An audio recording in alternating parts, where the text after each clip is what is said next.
Welcome to the Silent Empires. Tonight, step into the world of Joseph Massino, the last true godfather of New York, and the man who brought the Bonanno crime family to its height of power before becoming the first boss to break the sacred code of silence. As you close your eyes, imagine the quiet meetings, the secret vows, and the empire he held together with both loyalty and fear. Before we begin, share your city and the time you're listening in the comments. I love seeing where these stories reach. And if you enjoy sleeping stories of gangsters and forgotten empires, don't forget to subscribe and join our family. Now, relax and let the night carry you into the shadows. Joseph Charles Massino grew up in Maspeth, Queens, in a working family that paid bills the hard way. He wasn't a scholar. He walked away from classrooms while still a teenager, trading school lessons for odd jobs and the kind of side hustles common on New York corners. He married young to Josephine Vatale and made a home even while his world kept widening. He liked work that paid each day and didn't involve a boss looking over his shoulder. A truck route through borough streets, a small bookmaking sheet, a few bets from regulars who trusted him. Those were his building blocks. The airports were close, and their warehouses had what young men with nerve wanted. High-value goods and lots of movement. He learned who could be trusted, who could keep quiet, and how to watch for unmarked cars that signaled trouble. Business ties became personal ones. Through his brother-in-law, Salvatore Vitali, he met men linked to the Bonanno organization, one of the 5 New York crime families. These weren't Hollywood figures. They were steady neighborhood operators, bakers who owned trucks, tavern owners who traded favors, bookmakers who never spoke loudly. Joseph didn't need to be the loudest at a table. He listened, delivered, and built a reputation for reliability. In the 1,960 seconds and early 1,970 seconds, his crew focused on truck hijackings, receiving stolen cargo, illegal gambling, numbers, and loan sharking. Those crimes were real, and prosecutors would later lay them out in court. He also opened or invested in legitimate businesses. A catering hall, for instance, gave him a place where cash registers rang, and guests came dressed for weddings rather than meetings. Blending legal work with illegal profit made him harder to trace, and gave him an air of respectability that he cultivated carefully. By the mid-1970 seconds, he drew law enforcement attention. A federal case tied him to a hijacking conspiracy and receiving stolen goods. Court records show that he pleaded guilty in connection with that activity and served time, a period that taught him a lot about caution and loyalty. When he came home, he didn't vanish. He grew more careful. He stood closer to Philip Rastelli, the leader who held the Bonanno family from prison, and aligned himself with Rastelli's supporters. In 1977, Joseph was formally inducted as a made member, one of the highest steps a man could take in that world. That ceremony wasn't mystical. It was a pledge of obedience and secrecy. From there, his rank increased. He became a capo, the head of a crew, with Sal Vitali at his side, handling loans, bookmaking, protection, and slices of what unions and trucking routes could yield. The late 1,970 seconds and early 1,980 seconds were years of stress inside the Bonanno family. While Rastelli served time, factions formed. One group, backed by Sonny Red Indelicato, Phil Giaccone, and Dominic Trinchera, angled to take leadership. Joseph and his allies stood with Rastelli. On the street, that struggle wasn't a debate, it was a fight for control. In 1981, the conflict broke open. Indelicato, Giaccone, and Trinchera were lured to a supposed peace meeting and ambushed. The killings were calculated, swift, and devastating for the rebels. Court filings and later testimony tied Joseph to planning and oversight in support of the Rastelli camp. This wasn't movie-style chaos. It was a hard, cold consolidation of power within a criminal enterprise. That same period brought an even bigger blow, the FBI's Donnie Brasco operation. An undercover agent named Joseph Pistone spent years inside Bonanno circles under the alias Donnie Brasco, building trust with Dominic, Sonny Black, Napolitano, and others. When the operation became public, the family suffered deep embarrassment and real legal harm. The FBI had recorded countless conversations and mapped relationships that were supposed to be invisible. Internal rules punished those considered responsible for such a breach. Napolitano was killed, and Anthony Mira, who had first vouched for the undercover, was also slain. Prosecutors and cooperators later stated that Joseph sided with and approved the actions taken after the infiltration was exposed. The family's social clubs and hangouts grew quiet, as members tried to figure out who might talk and which tapes might surface. The government's pressure rose. In 1982, a major racketeering indictment targeted Bonanno leaders and rising figures, including Joseph. He got word that his name was on the list and went into hiding. That wasn't a romantic life in remote mountains. It meant safe houses, pay phones, short steps outside, and endless caution. He relied on old ties to keep him fed and hidden. For years, he avoided capture while the case moved through the courts. Men he knew were tried, convicted, or flipped. He waited until the odds seemed better, then resurfaced and faced charges. In 1987, he beat a big federal racketeering case. A verdict that stunned prosecutors and emboldened his allies. That acquittal helped define him, cool under pressure, careful with exposure, and able to survive when others couldn't. His growth as a leader followed a simple pattern. He favored structure and discipline. He preferred cash over talk, meetings in motion instead of gatherings in fixed places, and code words instead of names. He kept Sal Vitale close as a strategist and organizer. They expanded revenue from bookmaking, numbers, and loans, and they drew income from union corruption, no-show jobs, bid manipulation, and protection payments. Casinos weren't their turf, but illegal gambling with sports bets, card games, and later video poker machines.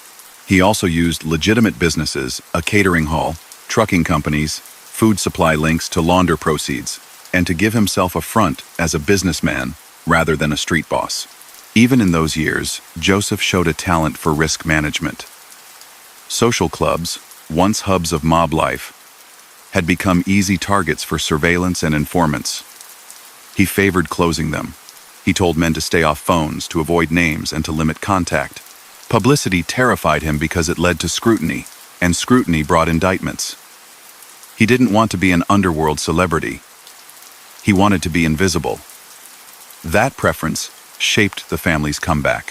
While the commission trial in the mid-1000, 980 seconds put bosses of other families in prison, the Bonannos, who had been pushed out of the commission after the Brasco scandal, escaped that net. Joseph used that gap to rebuild. He sought alliances with reliable capos, courted Sicilian-born members who were considered tight-lipped, and reasserted control over rackets that had drifted during the internal fights.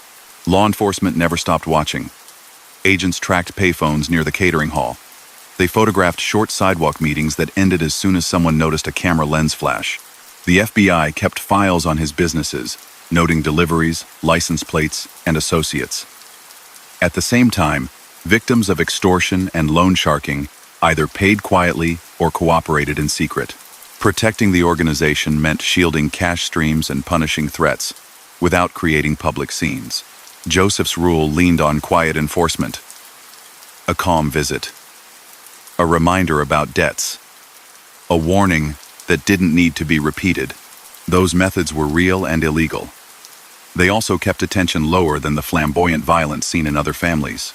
Inside the Bonannos, Joseph's word carried increasing weight. After Rastelli died in 1991, the family needed a steady hand, and he had one. He was the man who had survived the Three Capos War, outlasted the fallout from Donnie Brasco, ducked Enrico conviction, and avoided the kind of headlines that brought swarms of reporters. He believed in rules, punctuality, obedience, and the steady collection of money. A man who missed a payment risked losing more than a business. A capo who questioned orders risked his position. An associate who drew cameras risked being cut out.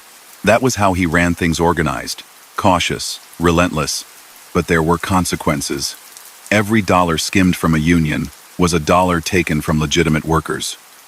Every gambling debt pressed on a bettor was pressure on a family. Every hijacked truck cost an insurer and increased prices down the line. That's the reality of organized crime that courts and agents argue about in plain language. When indictments came, they listed extortion, illegal gambling, loan sharking, labor racketeering, money laundering, and murders committed in aid of racketeering. Joseph's name would be tied to all of those over time. either through charges, convictions, or testimony from insiders who turned. In the years after Rastelli's death, Joseph also cultivated diplomacy across families.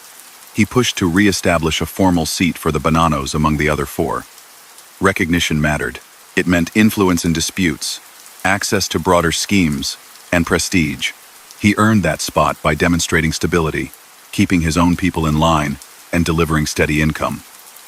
As that recognition arrived, so did greater risk. Federal agencies noticed the resurgence. Old cases were reviewed. New turncoats came forward. Wiretaps, hidden microphones, and undercover stings modernized the fight against an old institution. Through it all, Joseph still returned most evenings to a simple rhythm. Family dinners, the catering hall's events, Sunday traditions. He dressed conservatively. He wasn't the kind to host a public party or wear a flashy ring. He kept a low profile in the neighborhood even as men whispered his name with respect and caution. For many, he remained the calm center of a storm, someone who seemed to know what was coming next, someone who could make trouble go away or appear, depending on which side of his favor you stood. That image had been built step by step, since the days when he ran small numbers and guided a truck through pre-dawn streets. His rise brought heavier decisions. He approved actions against internal threats, made peace with external rivals when it benefited business, and enforced discipline when rules were broken. He continued to profit from gambling operations, loans, union schemes, and commercial kickbacks. He used legitimate ventures to hide cash and to build a community presence that kept neighbors loyal and skeptical of police.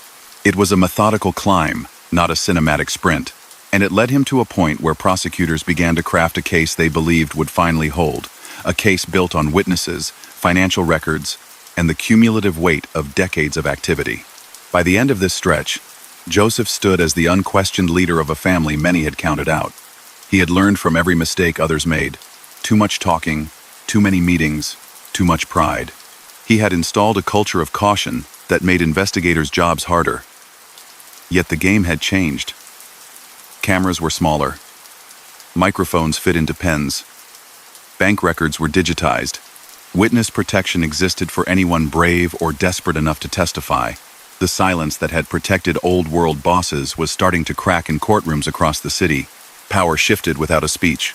After years of pressure, trials, and low pulses of fear, the old leader died in 1991, and the men who kept the cash moving looked to the figure who had stayed calm through storms. Joseph Massino did not pound the table or promise miracles. He set rules, tightened the circle, and kept walking. The family had been bruised by public embarrassment and faction fights, yet it still held rackets that produced steady money. His job was to make those streams quiet again. That began with a code of conduct. Phones were for family and errands, not for business. Social clubs, which had become microphones with espresso machines, were shut down or used only for appearances. Meetings happened in motion, short walks, quick rides, a lap around a block after a wake, a word in a grocery aisle. Names were swapped for nicknames, and nicknames were traded for gestures. A leader, who feared headlines more than rivals, built a structure that prized invisibility. Salvatore Vitale, his brother-in-law, became the day-to-day organizer, the figure who translated policy into routine. Loyalty and competence mattered more than flash. Capos who made their payments on time were left to operate. Those who drew attention were warned, demoted, or cut out. The portfolio was familiar: sports betting, numbers, card games, loan sharking, and the handling of stolen goods.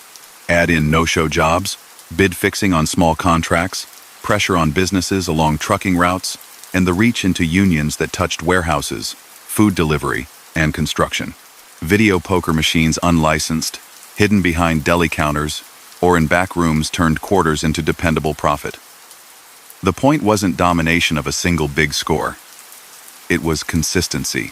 1,000 small bites feed a large appetite without alerting the shepherd. Airports remained a vital hub. Cargo doesn't move without hands, and hands belong to people who might be persuaded. Influence at JFK and LaGuardia meant favored access, early tips on valuable shipments, and occasional siphons from loads no one would miss until long after they were gone. Insurance companies felt it. Companies adjusted prices. Ordinary shoppers paid more in the end, even if they never heard the name of the man in charge. That ripple effect is part of why prosecutors call such schemes corrosive. Inside, however, discipline kept operations contained. There were no parades, no public feuds. That contrast with louder crews elsewhere helped the Bonannos regain standing in the larger underworld. In the early 1990s, a seat at the table with the other families returned, a recognition that the organization had steadied itself. He cultivated ties with Sicilian-born members who prized silence. They were cautious, often bonded by old country family lines, and disinclined to brag. Gerlando Ciacia, a seasoned figure with strong connections to Montreal interests, was one such pillar. He helped manage business that ran across the border, gambling, loans, and the brokerage of favors, channels that required trust more than muscle. Under Joseph's leadership, those ties strengthened. Money moved in both directions, and disputes were resolved quietly. Stability drew people who wanted predictable returns, not headlines. With that came power, but also more eyes from law enforcement. Agents adapted, cameras shrank, wiretaps improved. Financial analysis detected patterns that old-time bookmen considered untraceable. Even so, the playbook of caution worked for a while. He used legitimate fronts: catering, food distribution, trucking to mingle clean and dirty streams. Events at his catering hall projected normal life: weddings, anniversaries, charity dinners. In the background, a parking lot chat might decide who handled a block of poker machines or whether a late payer got more time. The veneer covered the gears. For neighbors, he looked like a successful local businessman with a tight-knit family and a preference for routine. Leadership also meant refereeing internal disputes. Insults, slights, and money quarrels can turn fatal in that world. He weighed grievances, chose sides, and sometimes ruled that a man could not remain. One such decision still echoes in court papers. In 1999, Gerlando Ciacia was killed after a rift with Bronx figures and rising voices within the organization. The boss regarded Ciacia's stance as disloyal and took it as a challenge to his authority. Later testimony and filings would say that Joseph sanctioned the action. Ciacia's death rattled the network that linked New York to Montreal and signaled that even respected veterans could be removed if they crossed the leader's line. The message was unmistakable. Order came from the top, and debate had limits. Beyond that case, enforcement of rules stayed measured but firm. Gamblers who couldn't pay had payment plans extended at a price. Store owners who objected to protection payments found that deliveries arrived late, inspections appeared at inconvenient moments, or a small accident damaged inventory. None of those tactics appeared in a script, but they were understood. The family's balance sheet depended on steadiness, so terror wasn't the tool of choice. Pressure that kept work going without drawing police was preferred. Meanwhile, cash flowed upward through envelopes, coded ledgers, and occasional investments washed through straightforward businesses. While others chased drug profits that brought long sentences, this leader stuck to older rackets, deciding that retail narcotics meant too much law enforcement attention for too little control. The 1990s saw new faces rise. Entrepreneurs of the street, barbershop owners, restaurant partners, small-time contractors became associates and, in some cases, capos. One of them, Vincent Bassiano, would later control a Bronx crew and build his own reputation. Anthony Graziano held influence. Anthony Sparrow, an old-line capo, remained a steady presence. Each brought revenue, and each expected backing. Joseph's answer was consistent: deliver, keep quiet, and never put the organization at risk. In return, he protected their interests and arbitrated conflicts. That rhythm helped the Bonannos avoid the kind of civil wars that had crippled them a decade earlier. Federal focus sharpened near the end of the decade. A new generation of prosecutors built cases with cooperating witnesses who described internal mechanics in plain language: how tribute was collected, who approved discipline, which businesses were tapped, how loans worked. By then, flipping had become a survival path for men facing long terms. Big racketeering cases pieced together old murders with recent extortion, gambling, and labor crimes. Joseph's name appeared repeatedly, not on wiretaps so much as in the recollections of men who had sat across from him. Some had ferried his orders, others handled collections. A few had been close enough to read his moods. Their stories converged in grand jury rooms. Caution still paid dividends. He kept home life simple, avoided luxury, and minimized travel. He insisted on short rides rather than long sit-downs. He preferred coded references to places, the hall, the spot, the thing, instead of addresses and names. But the ground kept shifting. Technology beat tradition over and over. A bug in a car or a store could capture what a man believed he had buried under layers of protocol.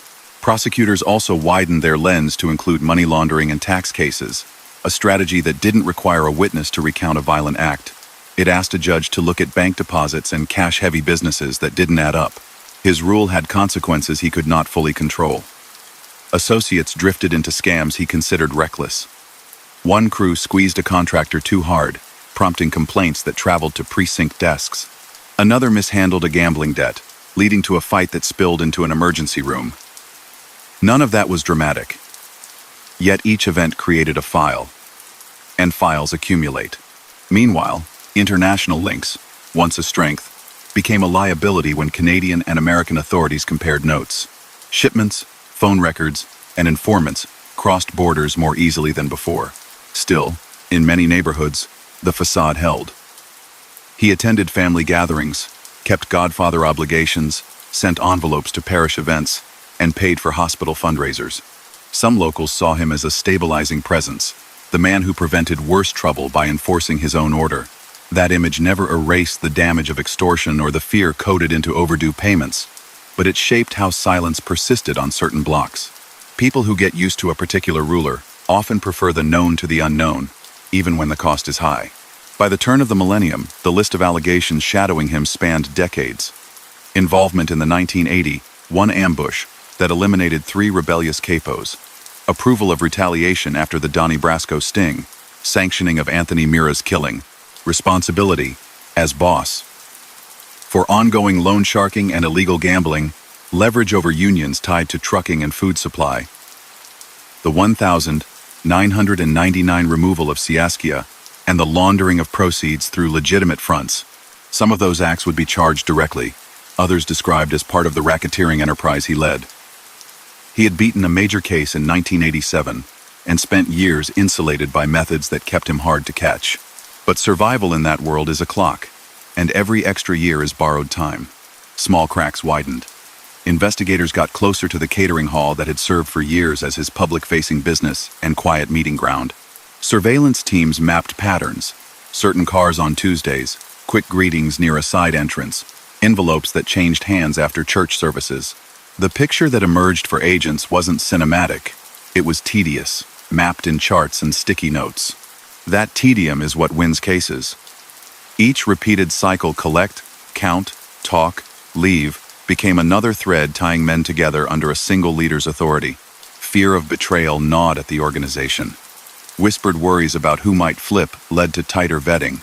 The boss asked capos to reaffirm loyalty, and a few were tested with small tasks meant to reveal whether they were under pressure or wearing wires. Paranoia isn't a strategy. It's a symptom that the usual safeguards are failing. By early 2000s, that sense of exposure couldn't be ignored. Federal agents prepared sweeping charges built on old murders, new money streams, and the statements of insiders who had decided that witness protection offered a better future than prison. Joseph kept doing what he had always done: measure risk, stay disciplined, and hope that the habits that saved him before would save him again. He met only when necessary, kept conversations brief, and reminded his lieutenants to think like ghosts. Yet the era had changed. In March 2003, the quiet ended. Arrest teams arrived with warrants that reflected almost a lifetime of allegations. He was taken into custody, the catering hall's lights dimmed, and the most guarded boss of his generation stepped into a system that had finally assembled a case broad enough to threaten everything he had built. What followed would unsettle the underworld more than any single arrest had in years, because the man known for silence would soon face a choice no one expected him to make. The knock came just after dawn. Agents and detectives filled the doorway, and the quiet rhythm he had built for years snapped. He didn't argue or make a scene. He understood that a lifetime of caution might still end in a hallway with handcuffs, and in March 2003 that moment arrived. The indictment was thick: racketeering, illegal gambling, loan sharking, extortion, money laundering, and murders tied to the enterprise. He led old crimes woven with recent activity into a single narrative the government believed would hold. They had mapped the flow of money, lined up witnesses, and traced his influence over crews in Queens, Brooklyn, the Bronx, and beyond. He went to a federal lockup with a face that betrayed little. The papers called him the most disciplined of the city's leaders. In custody, discipline moved from the street to the silence of a cell. Inside the detention center, days settled into a monotonous loop count times, short walks, lawyer visits, the constant din of television in common rooms. He kept himself steady. Years of running meetings in motion had trained him to say less than he knew. He glanced at a clock more than he glanced at other inmates. Lawyers brought grim news. The government had cooperating witnesses ready, including men who had once greeted him with deference. Among them was Salvatore Vitali, his brother-in-law, and longtime second-in-command, who chose to cooperate after the arrests. That decision cut deeper than any headline. It meant conversations once held in parked cars and quiet kitchens would now be retold in a courtroom, with dates, places, and amounts. On the street, Vincent Bassiano, a sharp dresser from the Bronx, stepped in as acting boss. The organization tried to keep its earnings steady while the spotlight burned. Collections continued, gambling phones rang, machines swallowed quarters, and envelopes still moved. Yet the tone changed. Capos wondered who else might flip. Associates measured every word. The sense of inevitability that had once protected the boss began to dissolve. Agents and prosecutors kept tightening the case, looking to prove that the structure he built depended on his approval, and that violence, when it happened, was not random but authorized. Pretrial filings showed where investigators had aimed. They tracked his catering hall and nearby phone booths. They photographed brief meetings outside churches and funeral homes. They compared bank deposits to known business events. They built a web that portrayed him not as a figurehead, but as a man who set policy and enforced it through trusted intermediaries. Most damaging were the cooperators. A former capo described the 1,981 ambush of three rivals, Alphonse Indelicato, Philip Giacone, and Dominic Trinchera, as a turning point. One aligned with Joseph's faction and done to stabilize leadership. Another explained the punishment that followed the Donnie Brasco scandal. Anthony Mira was killed after the infiltration came to light, and Dominic Napolitano did not survive either. Years later, in 1999, Gerlando Ciacia, a respected Sicilian-born captain, was slain after falling out with the boss's camp. The witnesses portrayed a leader whose calm masked a readiness to remove threats and maintain control. In court, the government reserved special weight for Ciacia's killing because it fell within modern statutes that allowed the ultimate penalty. Few mob cases in that era carried a realistic death penalty exposure. This one did, and prosecutors made sure the jury understood. They linked the murder counts to the overarching racketeering charge, arguing that the family functioned as a criminal enterprise and that the boss's choices shaped outcomes up and down the chain. Joseph's defense team pushed back by stressing the lack of recordings of him ordering murders, questioning motives of cooperators, and reminding jurors that some witnesses had bargained for leniency. The defense called him a businessman with legitimate ventures who had been targeted because of his reputation rather than hard proof. The trial ran for months. In 2004, former insiders took the stand and pulled back the curtain on rules, protocols, and money flows. They explained tribute payments, the way approval moved from soldiers to capos to the top, how disputes were resolved, and how decisions about violent discipline were made. They described the boss's preference for closing social clubs, using code words, and limiting contact. One said he urged men never to use titles or names on telephones. Another said he required some messages to move through a designated go-between to keep distance. The cumulative effect drained the mystique of secrecy, turning rumor into an organized set of behaviors in front of a jury. He watched, still and quiet, with only the occasional whisper to his attorneys. He had beaten a major racketeering case before. He hoped that doubts about informants would sway jurors again, but the landscape had changed. The number of witnesses, the coherence of their stories, and the layering of financial records over memories proved powerful. In late July 2004, the jury returned guilty verdicts on racketeering and multiple murders. The court then moved to a separate phase to consider whether he should face the death penalty for Siashia's killing. That prospect altered everything. A man who had survived decades by anticipating risk now faced a consequence that could not be negotiated once imposed. Facing that reality, he did something no New York boss had done before. He chose to cooperate with the government.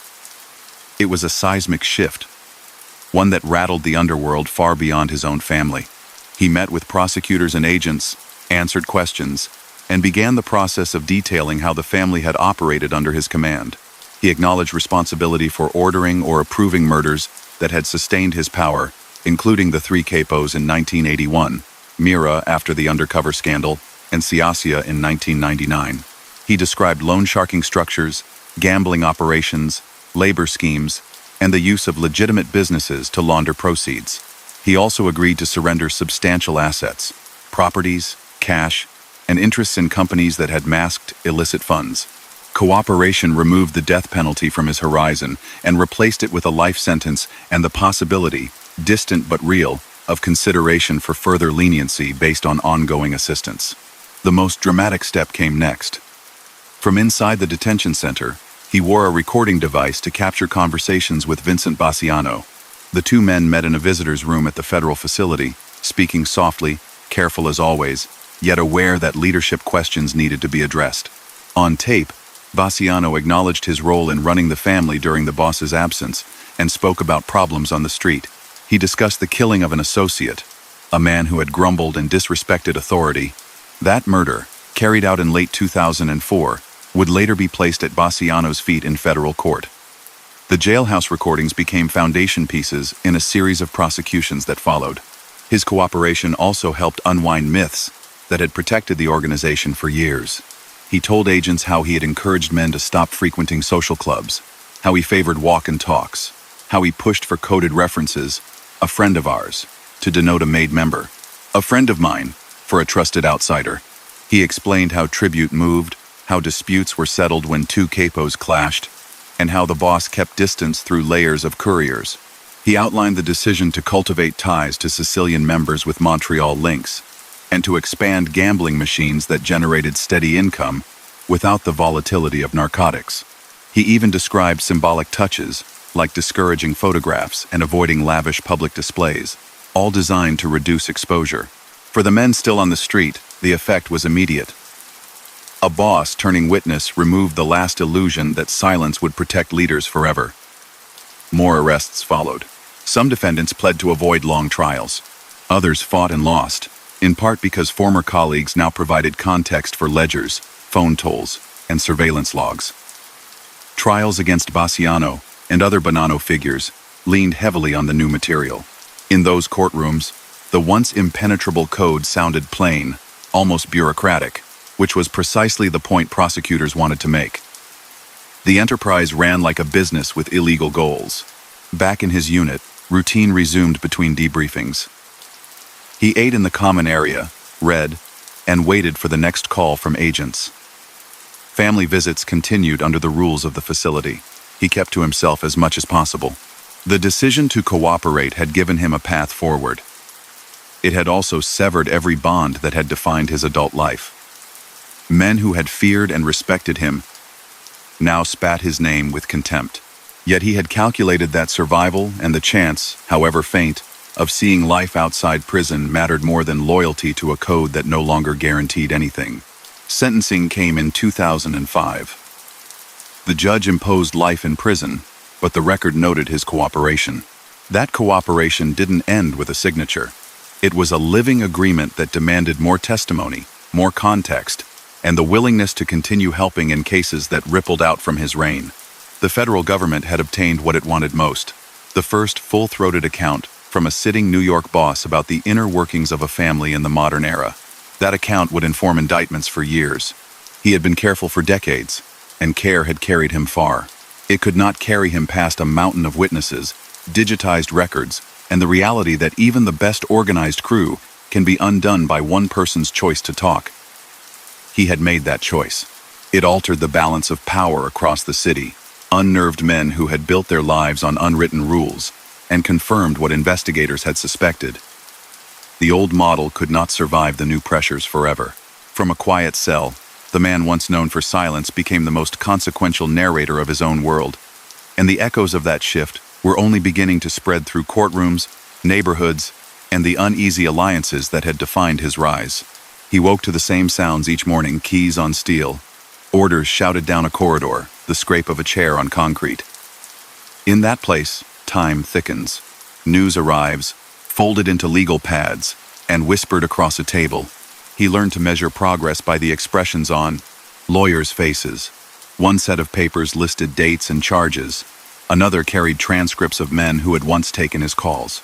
Their words now sat in black ink, and his name appeared beside verbs that defined his life's work: direct, approve, collect, settle. Prosecutors kept building. They didn't need bravado. They needed chronology and corroboration, and they had both. He approached cooperation with the same discipline that had kept him afloat on the street. In small rooms, he went step by step. He told them about the early days hijacked loads near the airports, money made from numbers and sports wagers, the way loans were extended with interest that never slept. He mapped the evolution from crewman to capo to the seat at the top. He explained the split-era fights, the 1,981 ambush that ended a rebellion, the punishment that followed the undercover debacle, and the later removal of a respected Sicilian-born captain when the bond between New York and Montreal frayed. He didn't dramatize. He put events in order, connected names to roles, and illustrated a system that prized results and deniability. He laid out his approach to risk. Social clubs had once been the city's private offices. He saw them become microphones, so he closed them and moved talks to sidewalks, parking lots, and cars already in motion. He discouraged nicknames that could be decrypted, urged capos to communicate in suggestions rather than requests, and insisted on layers of couriers to keep his voice far from a command. He spelled out phrases that served as signals. A friend of ours meant the man had taken the oath. A friend of mine meant trusted, but outside. He described the induction rite not as a mystery, but as a simple pledge to the group, a ceremony that told a man he had crossed into a tighter circle. He knew the symbolism mattered. It bonded men and created a wall built of promises, not paper.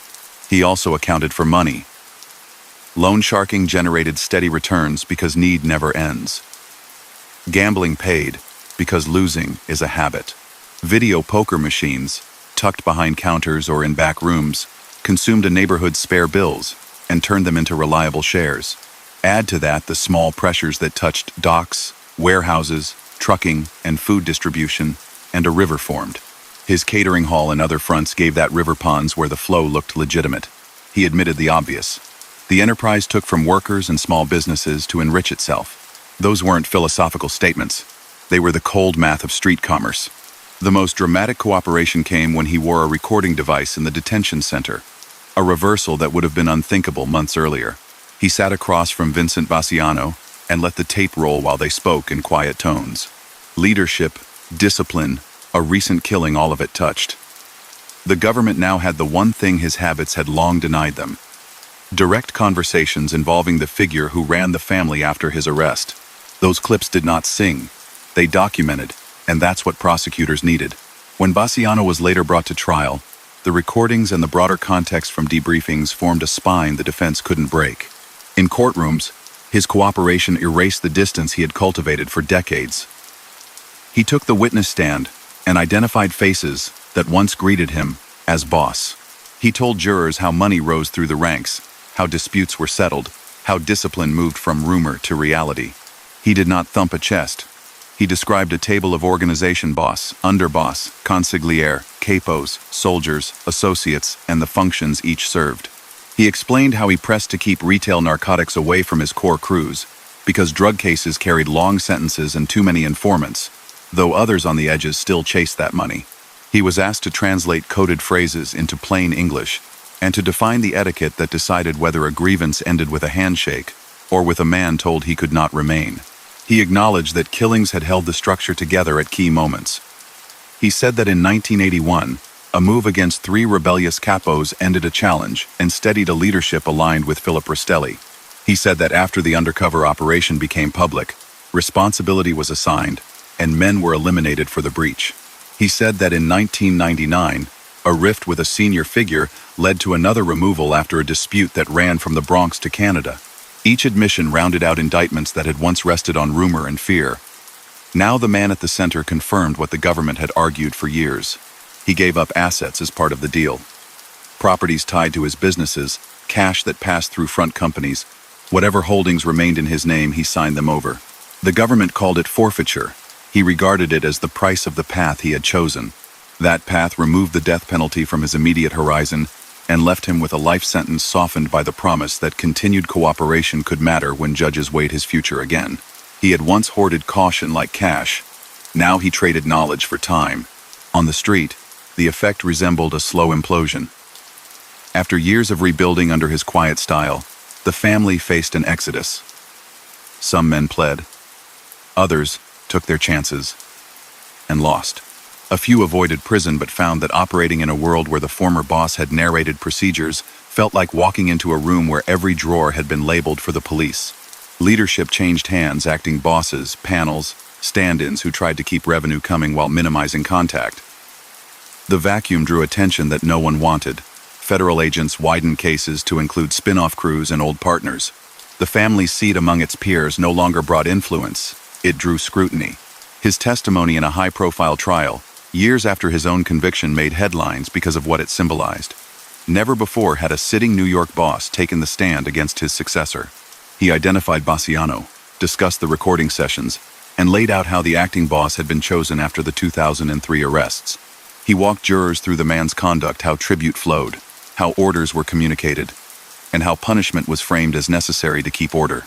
He spoke about a late 2004 murder of a defiant associate, explaining how disrespect to command often turned to removal in that culture. The jury listened, as a former kingmaker explained the rules he had once enforced. He also told the court about a personal experiment in rebranding. For a time, he encouraged insiders to refer to the group by his own name, rather than the founders. He believed the break might distance the family from the history that had attracted a flood of agents after the undercover disaster. Titles and labels mattered less than money, but he understood that names carry weight. In the end, the name didn't save him. Only his cooperation did. Inside the walls, he adjusted to a new identity. Witness, not strategist. Debriefings continued. Prosecutors asked about events from the late 1960s through the early 2000s, and he filled gaps, venues, dates, the roles men played. He traced lines across boroughs, explained why certain businesses were favored, and recounted how he had handled frictions among capos. He confirmed that holiday tribute had been a tradition, envelopes delivered near the end of the year to acknowledge the hierarchy. He admitted he had shelved men who drew too much attention, a punishment that placed them in limbo without ceremony. He admitted to approving promotions and demotions based on consistency, not swagger. He was careful when asked about violence. He avoided colorful detail and stuck to authorization and outcome, the who and the why, not the how. Juries heard dates and purposes rather than scenes, which kept the narrative within the bounds of the law and the rules of the courtroom. The picture that emerged was clinical. A business model with illegal objectives, held together by loyalty, fear, and occasional removals, sustained by a leader who valued predictability and anonymity above all. Beyond the mechanics, he reflected on what his choices cost his own family. Cooperation required them to surrender privacy, along with property. Visits took place under guard. The home they had built in Queens wasn't theirs anymore. Neighbors who once saw him as a generous figurehead stopped making eye contact. In that world, reputations rotate on quiet axes. He had turned, and the circle of people willing to stand near him spun away.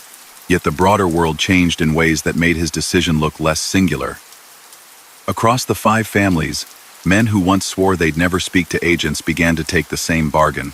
Long sentences, improved witness protection, and a pipeline of cooperators made silence a bad bet. Younger associates treated the code as a posture rather than a conviction.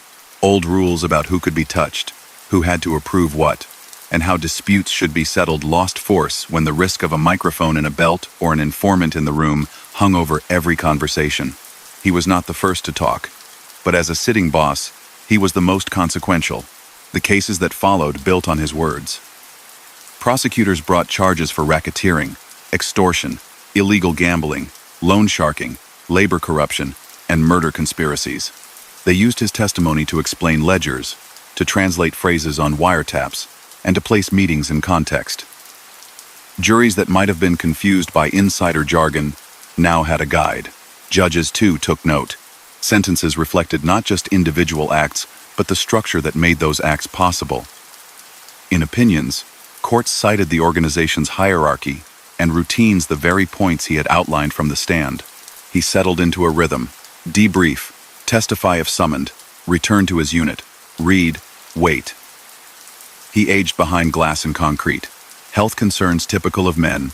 His age arrived: aches, careful diets, the slow erosion of stamina. He kept his voice even during examinations, and rarely raised it in casual conversation. Guarded by default, he remained polite but distant. A survival habit that doesn't vanish just because the venue changes. When he met with agents, he stayed focused, mindful that any deviation or embellishment would harm the only currency he still possessed: credibility. For the underworld he left behind, his story became a cautionary tale. The lessons weren't about bravery or doom, they were about math. Technology plus time equals exposure. The old shield of ritual and fear cannot stop a microphone in a car, a spreadsheet that tracks deposits, or a former ally with a reason to talk. He had spent years designing workarounds: no clubs, few calls, short walks, coded words. Those worked until they didn't. He understood that better than anyone. And that understanding is what pushed him to speak when the jury came back, and the courtroom prepared to consider a penalty that cannot be reversed. By the end of this stretch, he had transformed from the quiet center of a criminal enterprise to the state's most valuable narrator about that enterprise. He had admitted to authorizing removals that protected his command, to overseeing gambling and loans that fed his treasury, to manipulating union ties and business contracts that redirected honest earnings. He had surrendered home and holdings, traded status for security, and sat beneath chandeliers, explaining a world he once kept under streetlights. Trials still to come would pull more threads, and judges would later decide whether his help warranted mercy beyond the life term already imposed. He had chosen his lane and stayed in it, moving from myth to record, from whispered power to sworn testimony, one measured answer at a time. Concrete days in custody blended together while the outside world rearranged itself around what he had already told. Agents returned with maps, old photos, and names scribbled in margins. He pointed to places that once felt like ordinary corners and explained why they mattered. One of those places lay on the edge of Queens, a scrubby patch locals called the Hole. Years earlier, after the 1981 ambush that removed 3 rebellious captains, 2 of the missing were buried there. Search teams dug in 2004 and recovered remains that closed a long chapter for investigators and families. No details were needed in court. The fact of discovery, the forensic match, and the man who confirmed the site were powerful enough. That excavation turned rumor into record and underlined how his cooperation was rewriting the story from certainties rather than speculation. He had always planned his moves to reduce exposure. Now he watched as those same precautions were replayed through exhibits and testimony. The government laid out his system like a blueprint. He avoided centralized hangouts, favored walking meetings, and insisted on simple language that signaled status without listing names. He kept gambling phones, changing hands and spread machines, so no single location drew a crowd.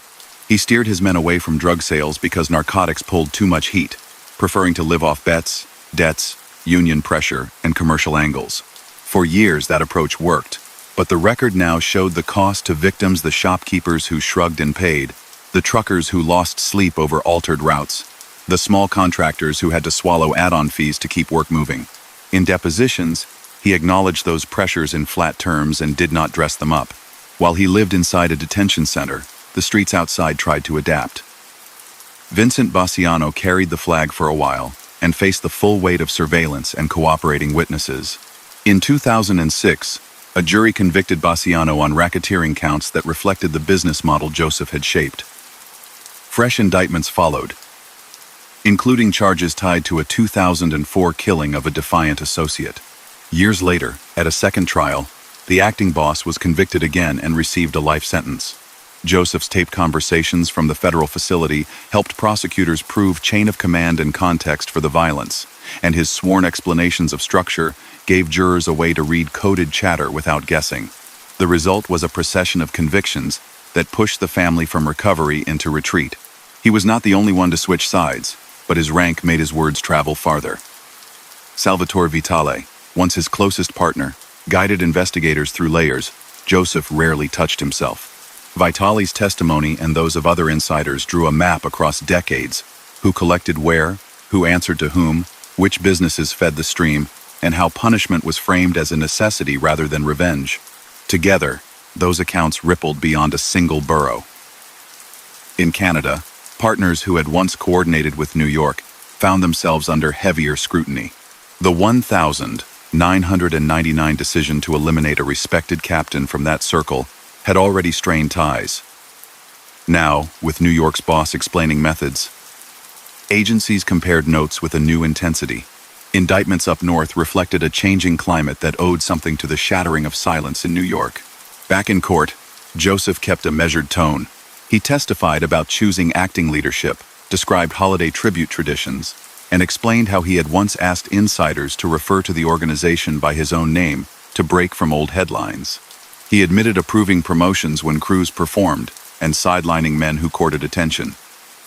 He explained that a man could be shelved without ceremony cut out, without the formality of a meeting or a public rebuke. He told jurors how payments moved upward in fixed shares and how late payers were dealt more pressure instead of spectacle. The courts did not need drama. They needed the logic of a system that had been invisible by design. His own fate reached a formal point in 2005 when the judge imposed life in prison. The order noted his cooperation and left open the possibility that continued assistance could matter later. He honored his end. He turned over properties tied to front businesses and any remaining cash that could be traced to the enterprise. He submitted to hours of debriefings that tested memory and consistency. He wore a recorder in a setting where few would have expected it and gave up conversations that implicated a successor. He had lived by caution and now lived by candor. For a man who had built a world on an oath of silence, this inversion remained startling even to those who watched it unfold day by day. The effect on the broader landscape was clear by the late 2000s.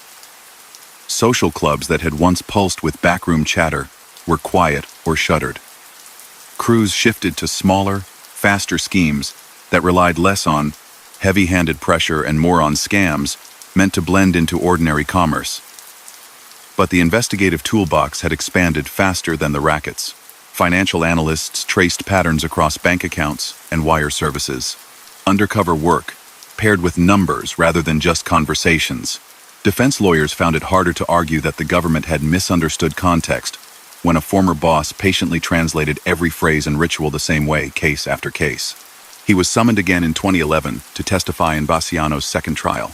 He identified the acting boss in open court, discussed the jailhouse meetings he had recorded, and restated rules he had enforced for years. How a complaint traveled, how orders were crafted to keep distance, how discipline was justified when someone dismissed a command. He was asked about a list that officials found describing potential targets, including a federal prosecutor. He confirmed that the acting boss had spoken ominously, and jurors saw how talk could become action in that environment. Bonanno was convicted and later received life. For the Bonannos, the outcome sealed an era. The old guard's last attempt at continuity ended under the testimony of the man who had once placed them. Outside, families of long-missing victims received calls that a case was closing or a grave had been identified. Investigators credited the new openness for helping them deliver answers. The courts heard about the 1,981 ambush that realigned leadership. They heard about punishments that followed the undercover exposure. They heard about the 1,999 decision that ended a cross-border relationship inside the family. Each admission confirmed what had been whispered for decades and shifted the balance of proof decisively into the government's hands. In opinions and sentencing memos, judges cited the hierarchy and routines he had described to explain why penalties had to be severe. The enterprise was not a set of isolated acts. It was a machine. In private moments, he measured what that machine had cost his own household. His wife, who had shared the earliest years when he drove trucks and ran numbers, now navigated life under new constraints. Visits took place under supervision.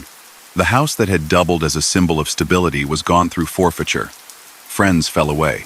In interviews with agents, he avoided dramatics, but he acknowledged that turning meant giving up the community he had curated since youth. He traded status for a chance at time and protection. That bargain, once unthinkable for a boss, had become his only rational choice after the guilty verdict. His health began to decline as the years accumulated. He managed routine ailments, kept appointments, and followed the slow cadence of prison life between appearances. Lawyers filed papers noting his cooperation and medical status. Prosecutors weighed in with letters describing the scope and usefulness of his help. In 2013, a judge recognized the breadth of his assistance and resentenced him to time served, clearing the way for supervised release. He moved into witness protection, away from the borough streets he had memorized in his youth. The new life was quiet by design, a different name, a smaller footprint. Days marked by errands, rather than envelope counts. He had built power on anonymity. Now anonymity kept him safe for a different reason. From that hidden vantage, he watched his old world recede. The Bonanno family remained, as such entities do, but its voice carried less weight, its structure had thinned, and its ventures faced constant interruption. Younger men who might once have studied the old methods found themselves under instant pressure from digital trails and informants with far less to lose. Across the city, bosses were no longer figures in long coats. They were case numbers crossing a judge's desk alongside spreadsheets. The shift he had anticipated late in his rule that the old code could not protect a modern enterprise proved accurate. He had placed his bet accordingly and lived long enough to see the result. News of his death surfaced years later. He passed in 2021 at 78, far from the neighborhood where he had learned to make his name arrive before him.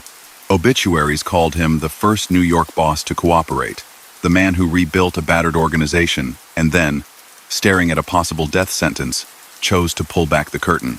They listed the charges that had defined him in court: racketeering, murders tied to the enterprise, illegal gambling, loan sharking, extortion, money laundering.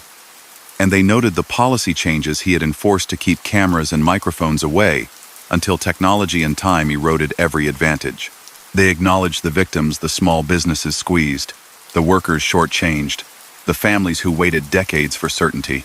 His legacy, like the city that made him, was complicated.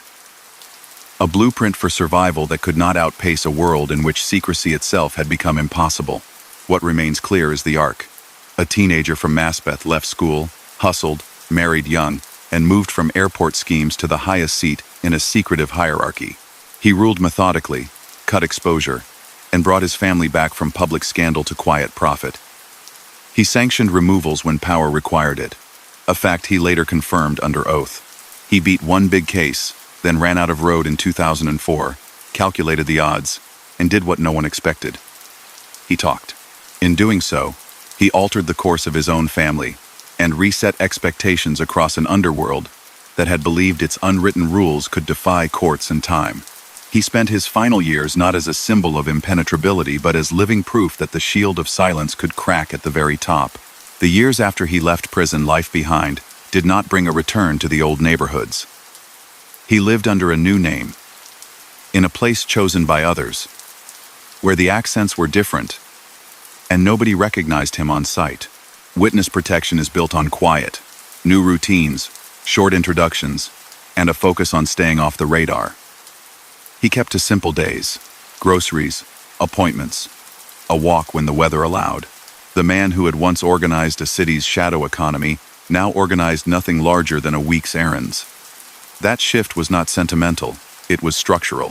When a life has been rearranged by court orders and cooperation agreements, simplicity is a policy, not a mood. From that distance, the outline of his career became clearer, even to people who had never followed the headlines.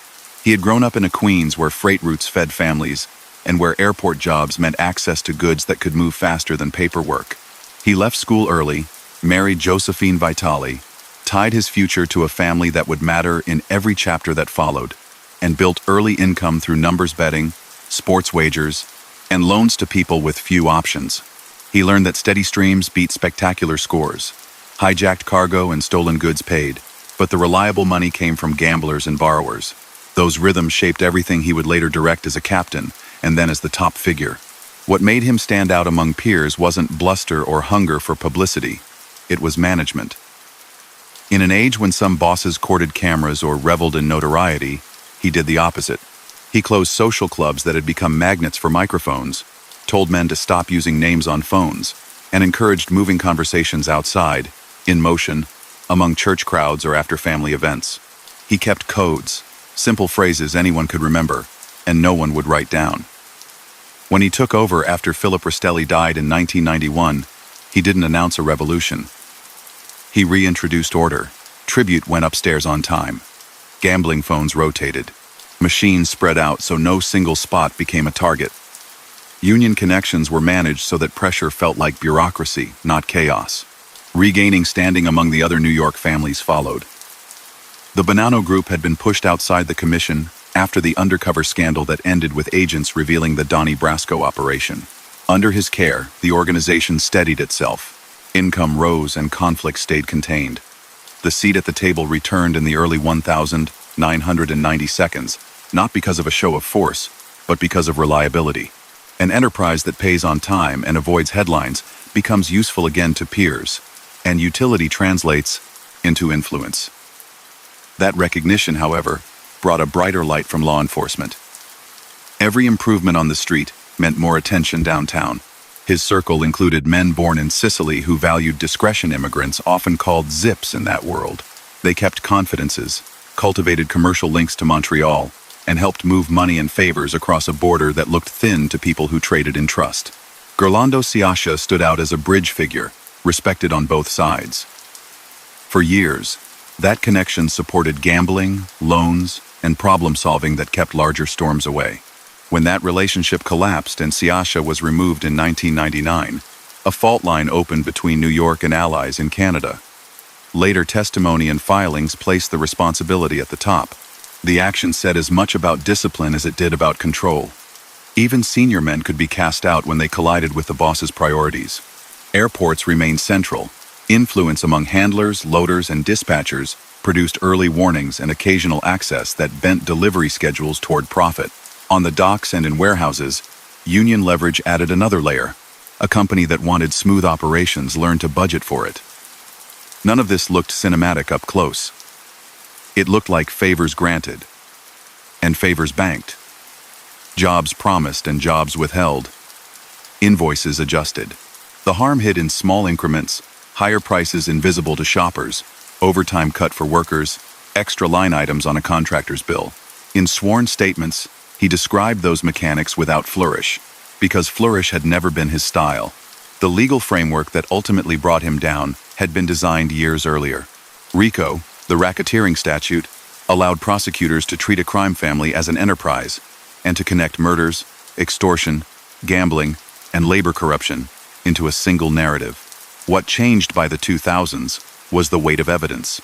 Cooperating witnesses had become common. Surveillance gear had improved dramatically, and financial records could be examined in a way that made shell businesses look flimsy. He had once evaded a sweeping RICO case in 1987, a victory that hardened his belief in caution.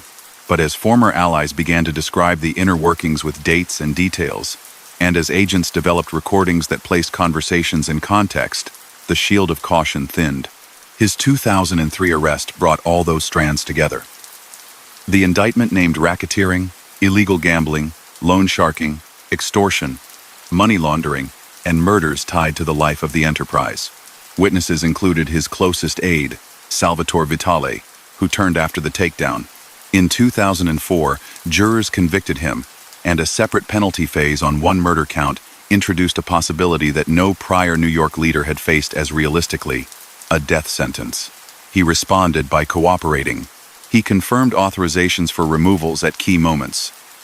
The three rebellious capos in 1980, one who threatened the Rastelli wing's hold on the family, the punishment that followed the undercover debacle that exposed Anthony Mira and Dominic Napolitano to fatal consequences, and the 1,999 action against Sciascia. He detailed money streams, explained structure, surrendered assets, and agreed to record conversations with Vincent Bassiano, the acting boss during his detention. Those recordings mattered. Inside a federal facility, he sat across from his hand-picked successor, while a hidden device preserved talk about leadership, discipline, and a 2004 killing that would become a central count against Bassiano. Jurors later listened as coded words were translated into plain meaning, and as a former boss described how messages were framed to keep authority intact while protecting the man at the top from direct exposure. The tapes, combined with his testimony, helped produce convictions that ended the Bassiano era and confirmed for the public what investigators had long believed. The organization wasn't a loose collection of hotheads. It was a business model. Cooperation reached beyond one courtroom. He guided investigators to a burial ground on the Brooklyn-Queens border, known locally as The Hole. Forensic teams recovered remains there in 2004, delivering closure in a case that had lingered since 1981. Those recoveries did not require dramatic retelling. The facts spoke for themselves. Elsewhere, he provided translations for coded phrases that had confused juries for years. A friend of ours and a friend of mine meant distinct things. Shelving, a man meant isolating him without fanfare. Holiday envelopes acknowledged the ladder of command. He explained how a leader could reduce exposure by passing orders through layers, and how punishment could be calibrated to keep cash flowing rather than create spectacle.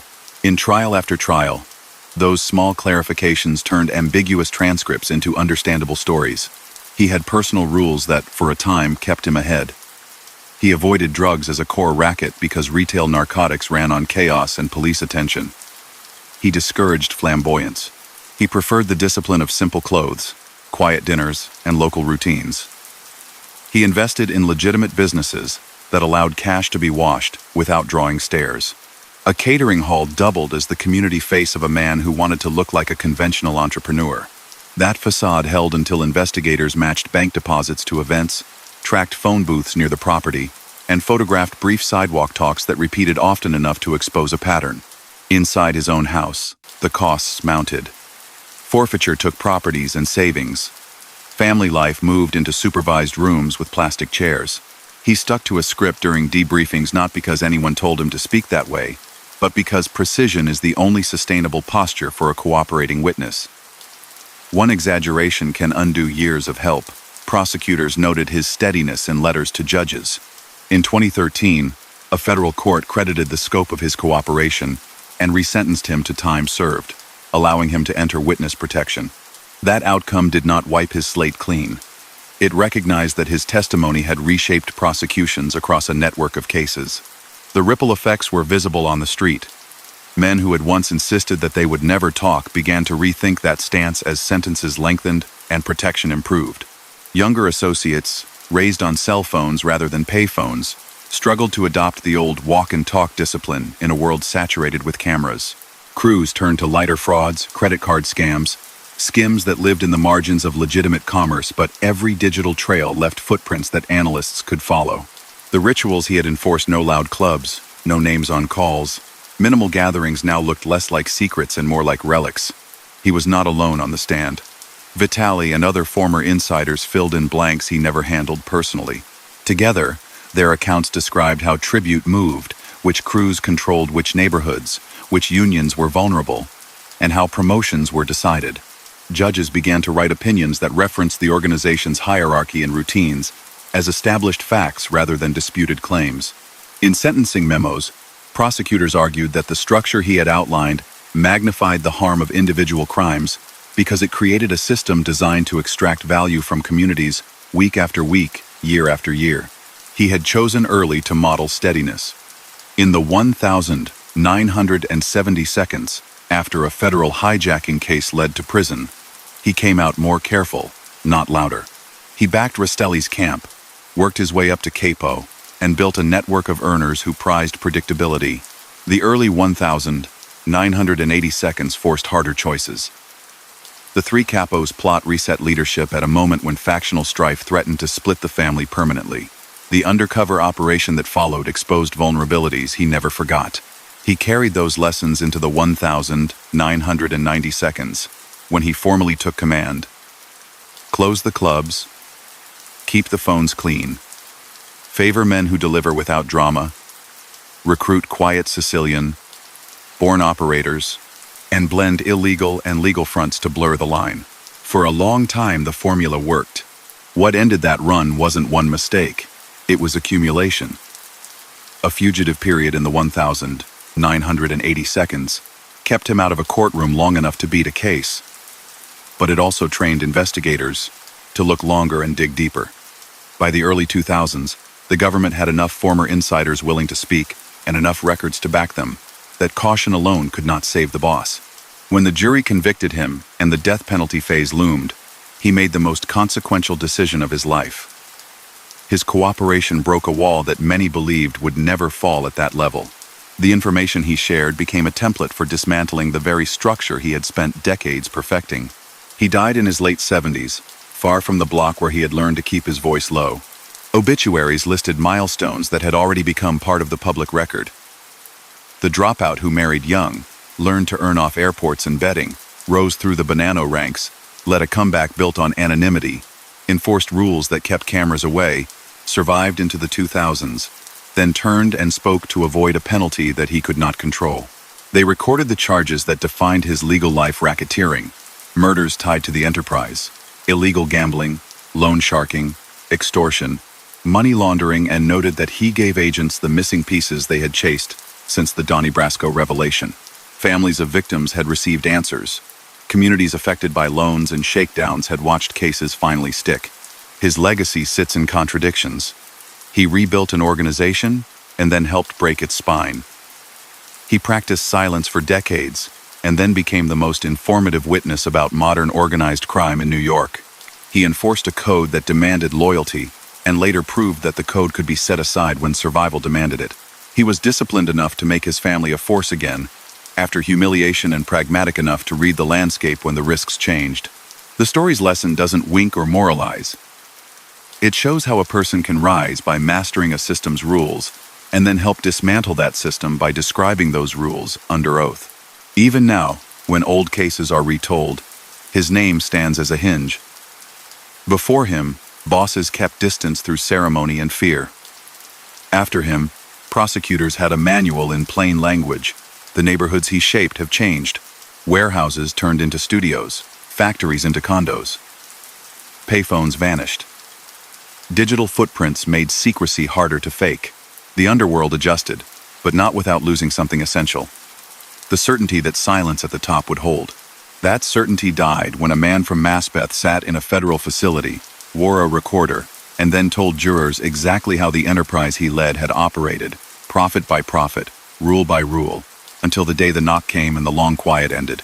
Myths about that world tend to blur men together, but anyone who watched the city's underbelly in the late 20th century knows that Joseph Massino ran differently. He kept his head down, while others chased attention. He turned caution into a leadership style. Even the way he fell, caught by a tide of cooperating witnesses and modern surveillance, felt like an extension of that style. Quiet acceptance, a calculation, then a decision that shocked the same men who once took his cues.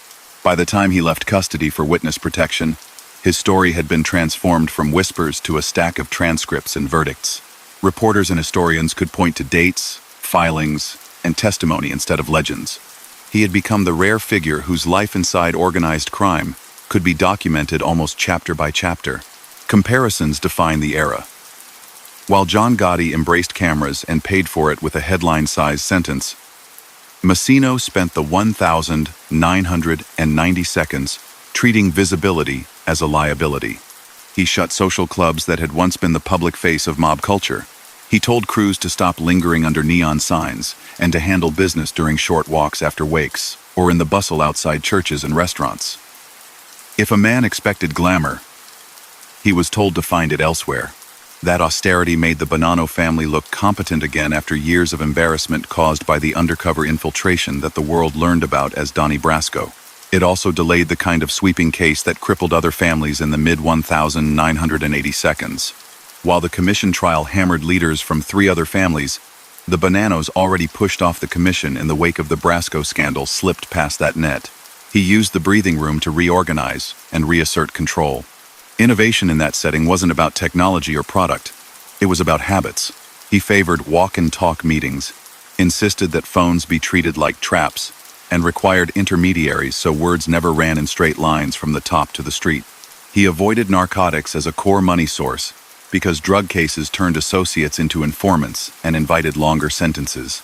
Instead, he leaned into evergreen streams: sports betting, card games, the numbers, loans that pulled interest from desperation, machines that ate small bills and fed steady profit, and control over union channels that touched warehouses, docks, food distribution, and construction jobs. Those levers were old, but his enforcement was calibrated. He preferred pressure that kept the cash flowing without creating headlines: late deliveries, sudden inspections, contracts that moved at the speed of cooperation. In that sense, he turned a criminal enterprise into a version of bureaucratic control. His reach benefited from connections to Sicilian-born operators, men prized for reticence. Through them, he strengthened ties to Montreal and other Canadian nodes, where gambling and loans intersected with local power brokers. Gerlando Ciascia held that bridge for years. When the relationship soured and Ciascia was eliminated in 1999, the shockwaves didn't stop at the Bronx or Queens. They rolled north. Later testimony placed the decision at the top and described it as a matter of authority. The message was harsh and simple. Loyalty ran upward, and dissent at a high level could be fatal. That action, confirmed after his cooperation, remains one of the clearest examples of how he enforced order when diplomacy failed. Law enforcement learned him as he learned them. In the 1,970 seconds, he caught a federal case tied to hijacking and receiving stolen goods, served time, and came home more careful. In 1982, he was named in a racketeering indictment and went underground. For years, he stayed out of reach. Then resurfaced and fought the case to a 1,987 acquittal that surprised prosecutors. That win fed a reputation for invulnerability he carried into the 1,990 seconds.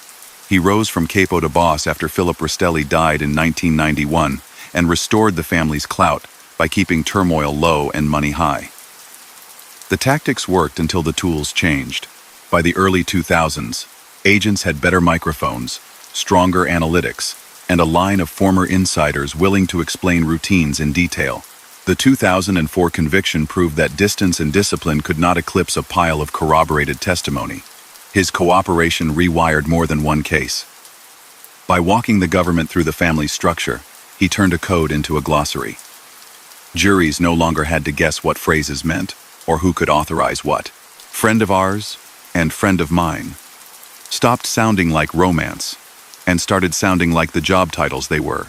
He explained how tribute moved from the street to captains and then to the top, how men could be shelved without ceremony, how promotions were granted for reliable earnings rather than bravado, and how holidays served as ritual moments to reaffirm the hierarchy with envelopes. He confirmed what prosecutors had argued for years. Murders in that setting were not random. They were instruments used to steady the organization at decisive moments, including the 1,981 ambush that ended the Three Capo Rebellion and the retaliations after the undercover scandal became public. The burial site on the Brooklyn-Queens line that locals called the Hole gave investigators physical confirmation. In 2004, searches there produced remains linked by forensic work to the early 1,980 seconds power struggle. Those discoveries closed open files and offered families answers they had waited decades to hear. He had always resisted spectacle. Even in cooperation, he avoided lurid detail. He gave authorities, locations, and context, and let evidence speak. Courts didn't need cinematic descriptions.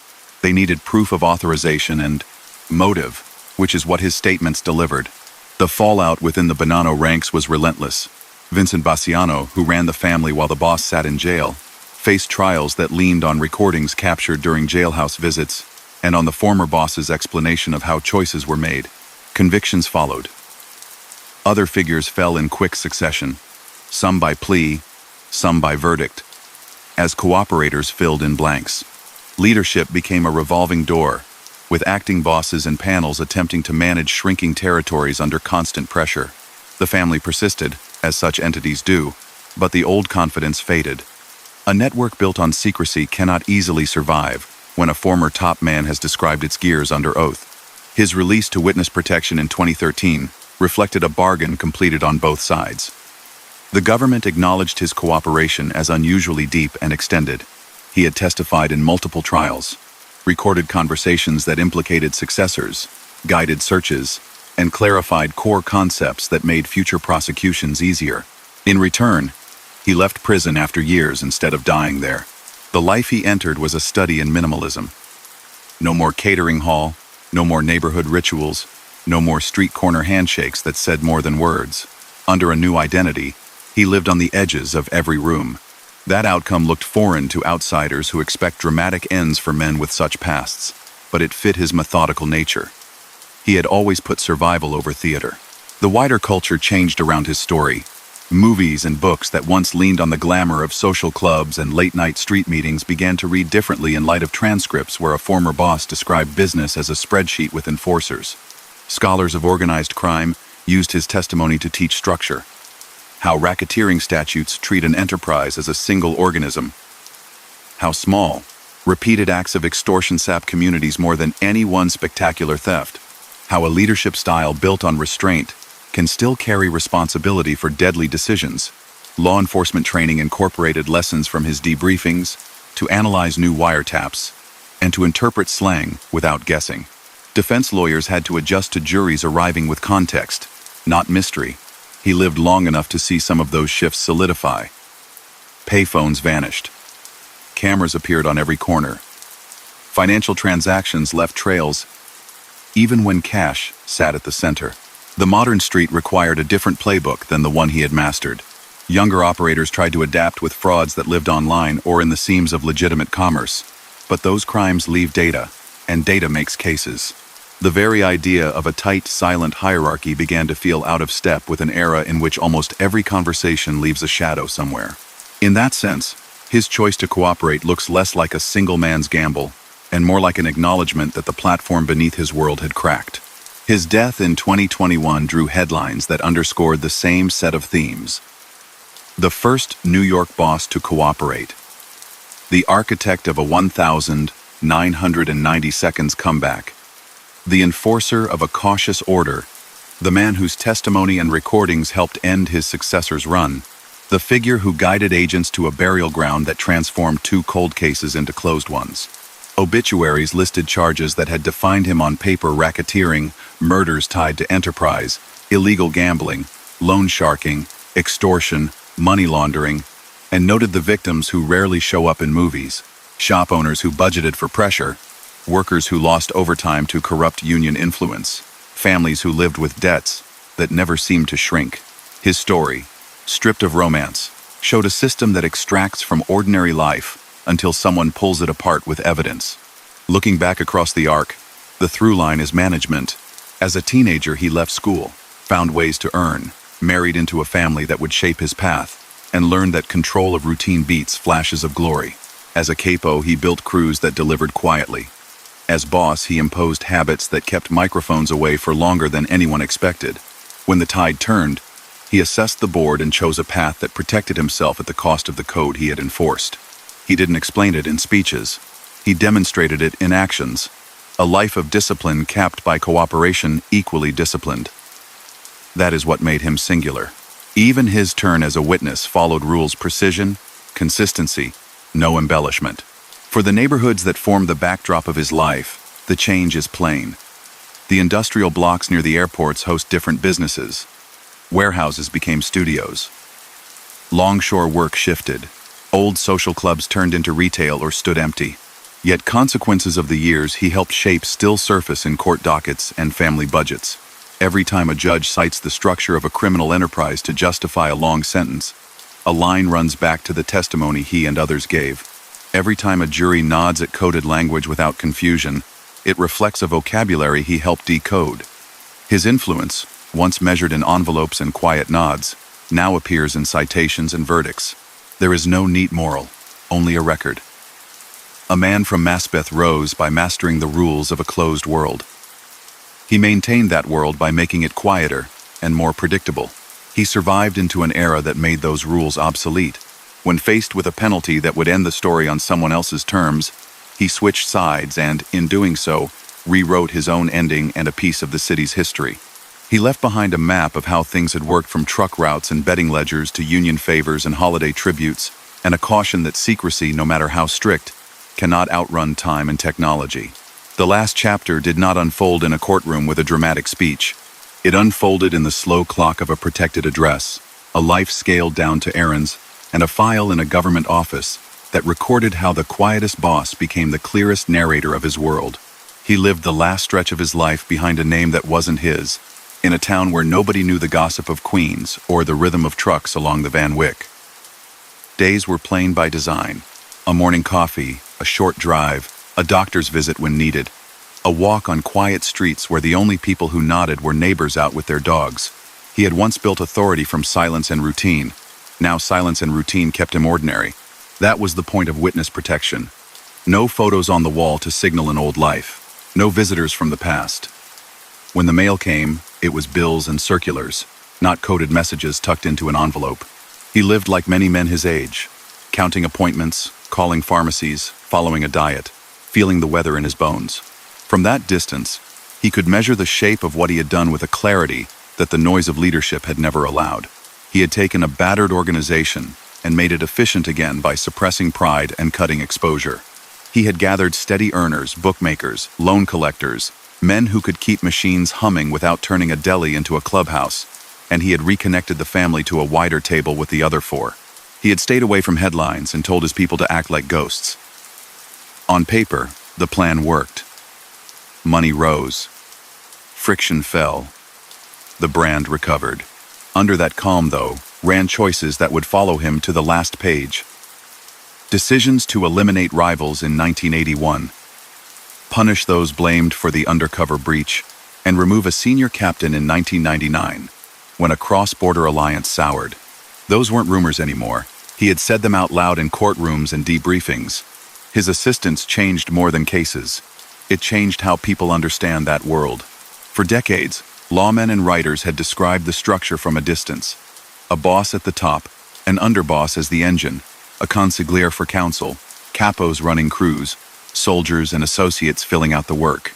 He filled in the verbs. He explained how tribute didn't just move. It moved on a schedule. How orders weren't barked. They were hinted and carried by men who understood where suggestion ends and obligation begins. He translated phrases that once sounded like folklore into working language. Shelving meant exile without ceremony. Holiday envelopes weren't gifts. They were acknowledgments of rank. A friend of ours wasn't a warm phrase. It was legal status inside a criminal corporation. With that, juries stopped guessing. Judges began to frame opinions using his definitions. The mystique, once so thick that outsiders mistook it for magic, thinned into procedures and policies. On the inside of that life, bare facts remain. He quit school, married young, ran numbers and bets, moved through hijacked cargo and stolen goods, and learned how to fish cash out of airports and trucking corridors. He took a federal hit in the 1,970 seconds for hijacking-related crimes. Did time, returned cautious. He aligned with Philip Rastelli, took the oath in 1977, rose to capo, and then to boss, after Rastelli died in 1991. Under his command, the family focused on gambling sports sheets, card games, local numbers, and loans that carried heavy interest. Video poker machines became a favorite because they spun quarters into reliable income. Union influence added a quiet lever on warehouses and trucking. Real businesses, catering, food distribution, local trucking firms, served as fronts for washing cash and projecting normalcy. The hardest chapters aren't softened by distance. In 1981, a faction led by 3 capos moved to challenge Rastelli's hold. A supposed peace meeting ended with those men gone. A move that reset leadership and cemented the path that put him in charge a decade later. Not long after, an undercover agent, Joseph Pistone, posing as Donnie Brasco, revealed years of infiltration. The embarrassment and the threat to security triggered punishment. Anthony Mira, who had opened the door to the agent, was killed. Dominic Napolitano, who had vouched for him later, did not survive. Years after that, in 1999, when Gerlando Ciacia clashed with Bronx figures loyal to the boss, he was removed. In courtrooms, the former leader acknowledged those decisions as part of his duty to enforce order as he saw it. The words were plain and stripped of drama, but they carried the weight of a lifetime. He had also stood trial in 1987 and won, a shock that emboldened him. That acquittal convinced him that discipline could beat surveillance, and that a boss could stay invisible if he moved lightly. For a long time, he was right. Then time and tools turned against him. Digital records replaced ledgers. Microphones fit into pens and cars. Cooperators filled in the gaps that technology still couldn't reach. The 2003 takedown arrived like a tide. Racketeering, gambling, loan sharking, extortion, laundering, murders tied to the enterprise. A year later, a jury convicted him. A death-eligible count tied to Ciasia's killing closed the door on the old code's promise of silence unto death. He responded by talking. That decision changed the course of the Bonannos. Vincent Bassiano, the acting boss who ran the family while the old leader sat in custody, was caught by recordings the former boss made during jailhouse visits and by testimony that laid out how leadership worked. Convictions followed. Trials against other figures took shape more easily with the new glossary of terms and routines. Prosecutors in Canada, already interested in cross-border links, found their questions sharpened by what he had said. Meanwhile, his closest aide, Salvatore Vitale, cooperated too, describing the day-to-day machinery from the underboss's chair and receiving leniency for his testimony. The influence of those accounts reached far beyond one family.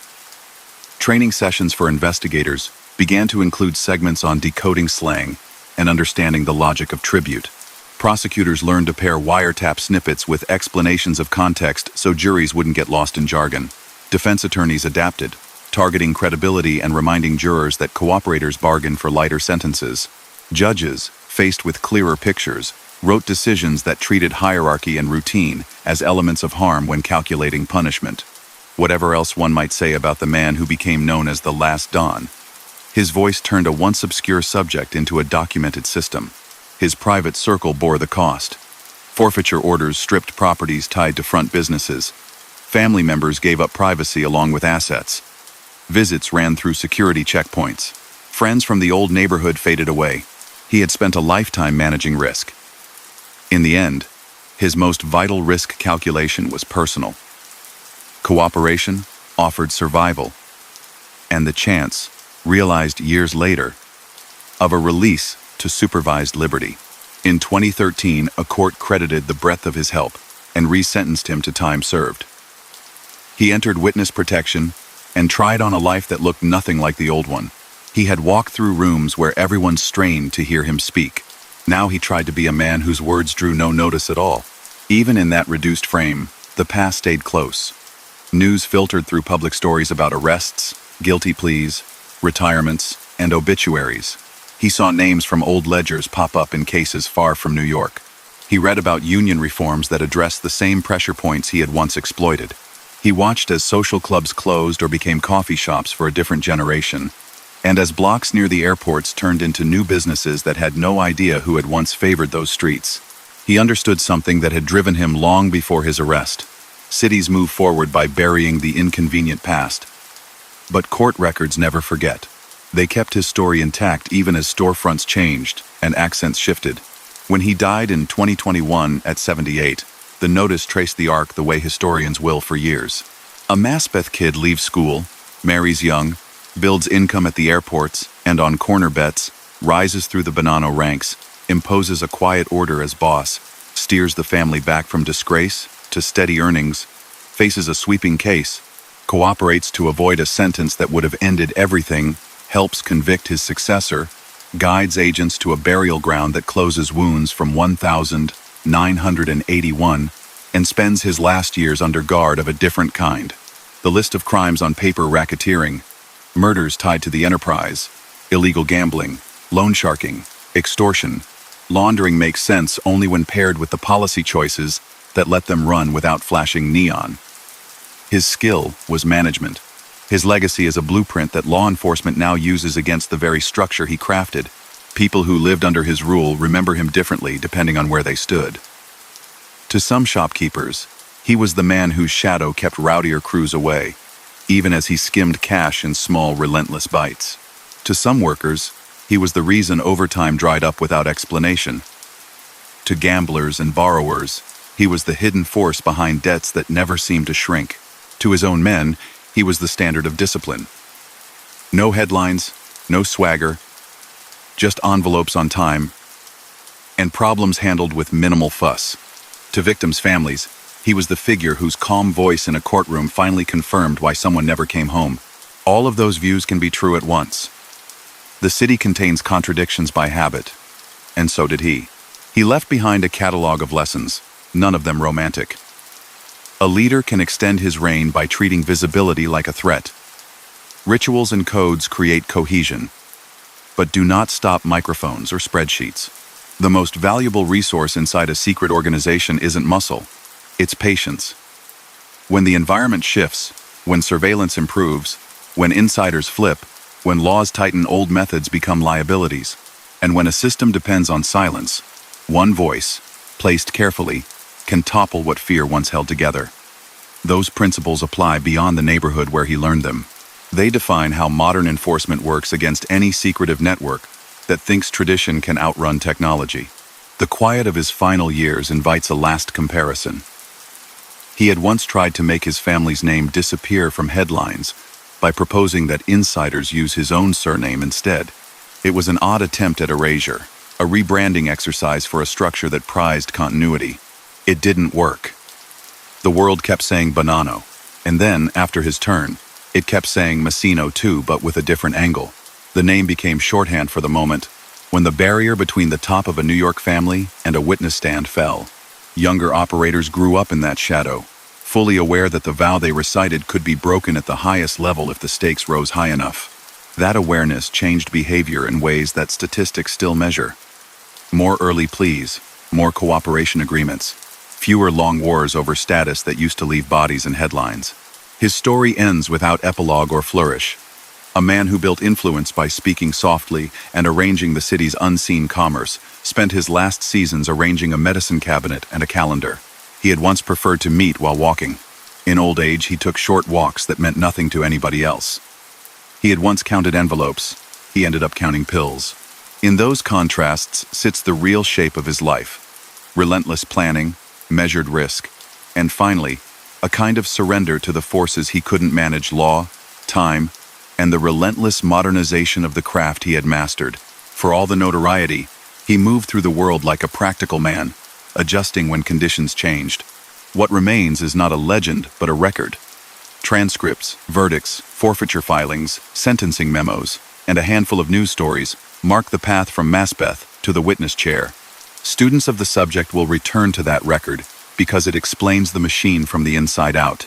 People from his old neighborhoods will pass the addresses where clubs once stood and barely notice what used to happen behind those doors. That's how cities heal, not by forgetting, but by layering new routines over old scars. Somewhere beneath those layers is a lesson he learned the hard way and then taught, perhaps without meaning to. A secret works only until it meets a better memory. He supplied that memory himself. And then he stepped back into the quiet he had always preferred. A quiet that outlasted a lifetime of whispers and left behind a city that had already moved on. And that was the story of Joseph Massino, the last true godfather, who built his empire with loyalty and fear, only to become the first boss to break the code that bound them all. His rise and fall marked the end of an era, leaving behind only silence where power once ruled. Thank you for joining me tonight here at the Silent Empires. Share your city and the time you're listening in the comments. I always enjoy seeing where these stories reach. And if you haven't yet, subscribe so you never miss another tale of gangsters and the empires they left behind. Rest easy, drift into sleep, and good night.